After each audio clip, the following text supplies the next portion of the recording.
para kami po ay makakuha ng OEC. Hindi po kami nagbayad ng PhilHealth. Hindi kami nagbayad ng PhilHealth para makakuha ng OEC. Tawagan natin ang DMW. Tawagan natin ang DMW, ha? Matagal nang hindi kami nagbabayad. Sana sumagot siya. Hindi kami nagbabayad niyan. Saan niyo nakuha?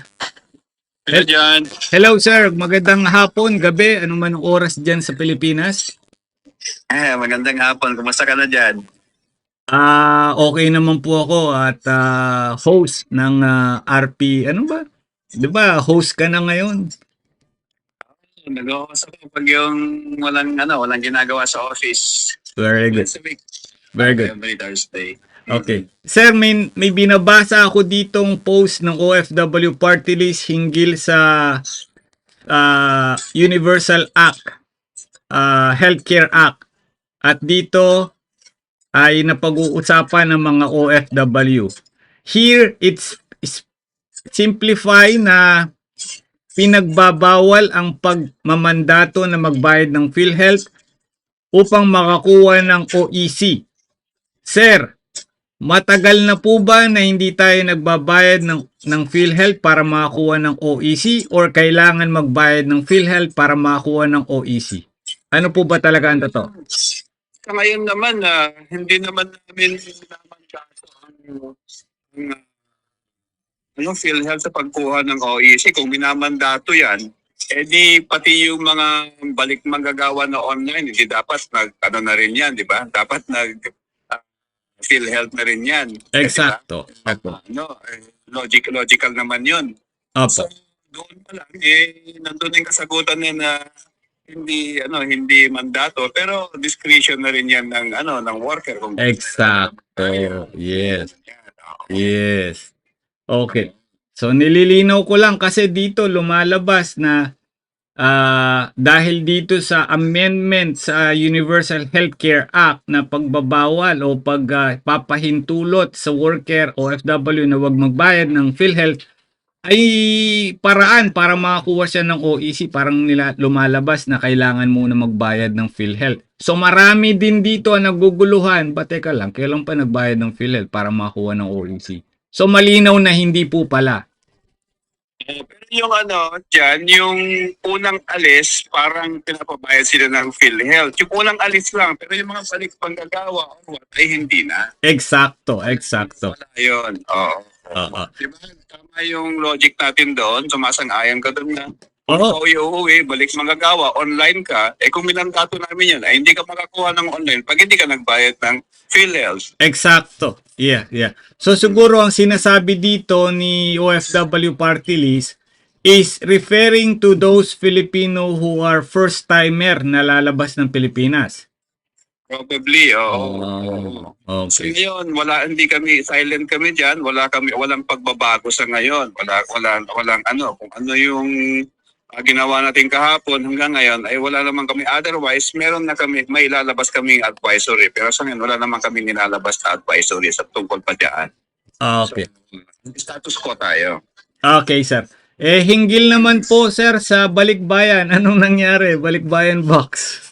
Ay, dyan, malaking pa yan. Sa ngayon ay talagang tinututukan namin yan. Halos every week may mga pumupunta sa amin na issue. So, talagang special case sa amin yan na tinututukan namin. Medyo masalimuot siya ng konti dyan kasi iba-iba yung hindi pare-parehas yung problema ng Balikbayan box. Although ang particular doon na parehas sila ay yung hindi nakakarating sa kanila yung box, matagal. Nagkakaproblema doon sa yung iba, nagkakaproblema yung local na nila dito ay hindi nila mailabas yung kanilang bagahe dahil nga hindi nagpabayad ng mga kaukulang mga bayaran doon sa customs. Siyempre, hindi naman i-release ng customs yun hanggang hindi naman maklear lahat. So, kung minsan ang malaking problema dito ay yung sending cargo sa host country saka yung receiving dito. Hindi na kaunawaan sa bayaran. So ang naiipit ay yung mga ating mga OFW. Yung naipit nga. Yung pala yung punot dulo. So, hindi totoo na may lumalabas kasi mga vlog eh. Nakasabwat daw ang custom. Tama po ba yung pagkakaintindi or walang kinalaman ng custom? Wala namang ganon. Wala namang kaming ano diyan, wala kaming tawag doon, mga patunay o verification na talagang kasabwat ang custom dyan. Ang sinasabi ng iba, yung customs daw, binili yung sabi-sabi lang Oo. hindi ko naman kinakon, binibili yung isang container, tapos yung mga hindi na ilalabas, sinosabasta, yung mga ganon. May mga proseso din naman din sila. At Oo. pati ho ang namin, secretary namin ay nakatutok din dyan. Si Tito Jun mo, Oo nga. Director Jun, ay talagang tinututukan yan. Isa yan sa mga na talagang tinututukan niya yan. So, alam namin yung mga cases na yan. Hindi lingid sa kaalaman ng departamento yan. Okay. Sir, siguro right after natin maayos itong balikbayan box, baka pwede niyong isingit kay Secretary. Yung mga hindi nababayaran na terminal refund. Dyan, ganito yun. Kapag 1 year kasi, meron silang 1 year to refund us, no? Hindi alam ng ating mga kababayan ko niya rin, nagmamadali sila, hindi nila nakuha yan. They have 1 year to refund. Yan ba yung 500 terminal fee dyan? Yes, sir. May 100 yan. At kapag naman yan dyan, kapag hindi nila nakuha yan, babalik yan sa treasury.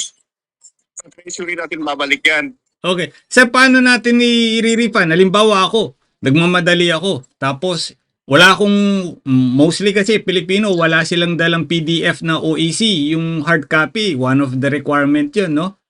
Sabi mo, may 1 year pa kami para makapag-refund. Halimbawa, nakauwi ako before 1 year. Saan namin yung kukunin, sir?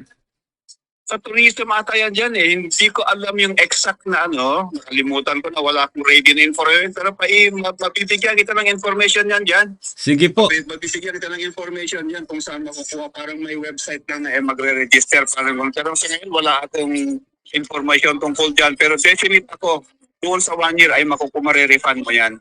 Okay, very good. Pag naipasa mo yun, mabubuhayan ng katawang lupa ang mga OFW. Sige diyan. Bukas yan, pag alam mo matanda tayo, makakalimutin.